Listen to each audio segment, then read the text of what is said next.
These are all pumping really hard now. So I had a rearrangement of the fish room. As you can see, all the PVC piping is laid out now.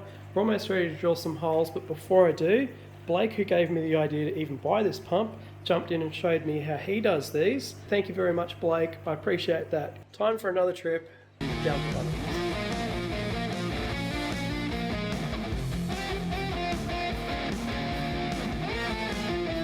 And we're back and all the lights are on. So, we're going to do some tests on this piece of 15mm PVC. You're going to need some kind of cutter, scissors, whatever. I prefer to use these because they're extremely sharp, do really nice cuts.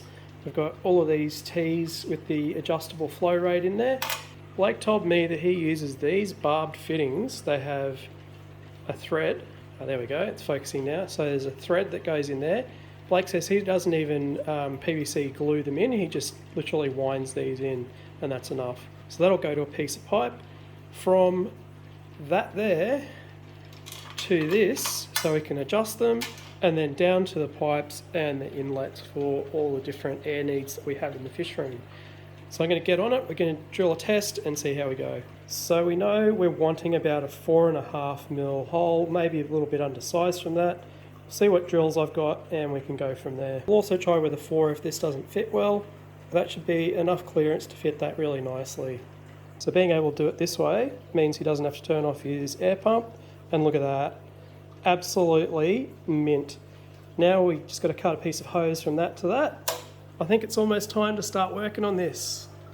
In case you're like me and need something visual to look at how things are going to work, we're going to break out of our 15mm PVC pipe to this threaded poly barb, just 4mm, which is exactly the same size as this big roll of hose that I just bought. Then we'll go to our air control valve and then to our accessory. I will leak test these, but Blake's point of being able to do this while the system is running is extremely handy, because you don't want to be shutting down everything and all your aeration to all your systems for an extended period of time, especially if you've got to drill a lot of holes. This will be really handy. And let's have a look at what it looks like from the inside. There we go, sits there very nicely, doesn't penetrate all the way through, so should be no problems with these. As an added layer of precaution, I am going to zip tie all of these joints because I have had vibration and heat changes during the day. Flip these off. Anyone who has an aquarium knows that these don't always 100% stay, so I'm just going to do that to be sure. If you're curious about why I'm doing this, it's because at the moment I'm running this pump here that has 4 outlets, so you see underneath there's 4. I'm actually running both sides of 2 of those out of here into a 4-way splitter, but on this side it's even worse. I have 2 air lines coming off the side of that pump, well the other 2 I should say, and they go to this 5-way splitter. So that runs 2 of the tanks here, but also barbs off here. I have another 4-way splitter here. So what I'm really doing here is getting rid of all of this, and all of this central air is going to be so much better for my setup.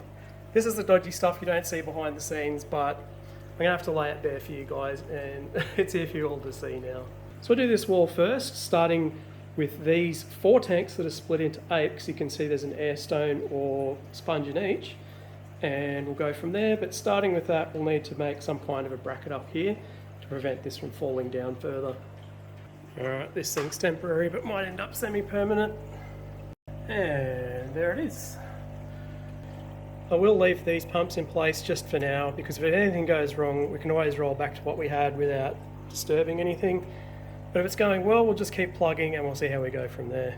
This piece here, don't pay much attention to this piece here, that's just a spare piece that I have sitting to the side, it's not connected. Don't send me hate in the comments for it. And I've made up a bunch of these little standoffs, is probably what I'll call them.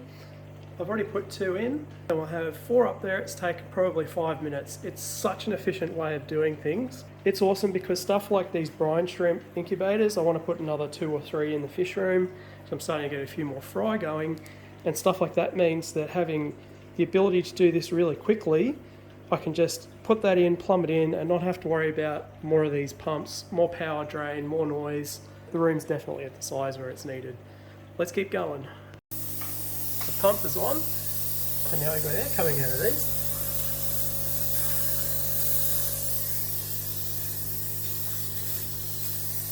Love it. I've only made a couple now and I'm getting way quicker at whacking these together. So good. I think I've worked out I need about 10 just to start off with, so we'll go from there and see what happens. Alright, I have actually ended up stepping down to a 4mm drill for these. It seems to be a much tighter fit on the thread, which is good. So as I'm punching them, I've just got one in hand here ready to stick in there, just so I don't cause any issues with the pump down there, which is apparently always supposed to have a good positive pressure. It's confronting when the air comes rushing out, but I've got them in hand here ready to go in. Oh, you rotten. And that is the danger, my friends, of doing things one-handed while filming.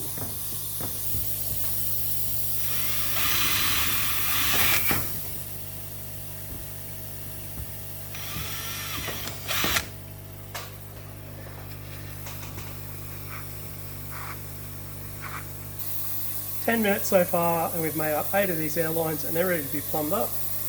Now your setup might be completely different to my setup.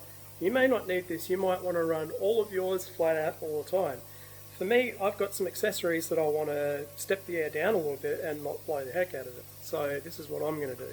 This next one here is going to go in somewhere up around here, and I'm still going to continue running this splitter because I only need low air pressure because it's for my fry tanks, for my sump, and for this beastie over here.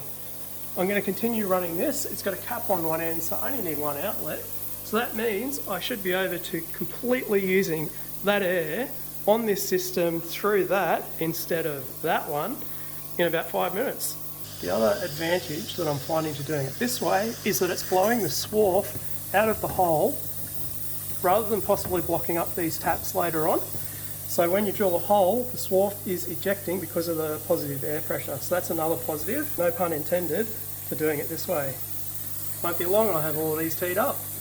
So what I'm doing now is turning these taps off, just unhooking these and sticking them onto these, adjusting the flow rate a bit because whoa, look at that air.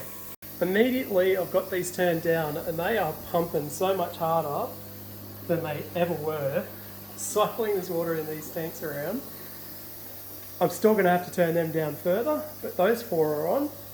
All of those ones are on. Now I've just got to do these ones. That's kind of the flow they looked like before, and that's turned down on this thing. So happy with it. These are all pumping really hard now, except for that one because I had it turned all the way down, but that's about as fine control as you can get. Now it's time to get rid of that pump, because it has been taking all of the heavy lifting for all of these.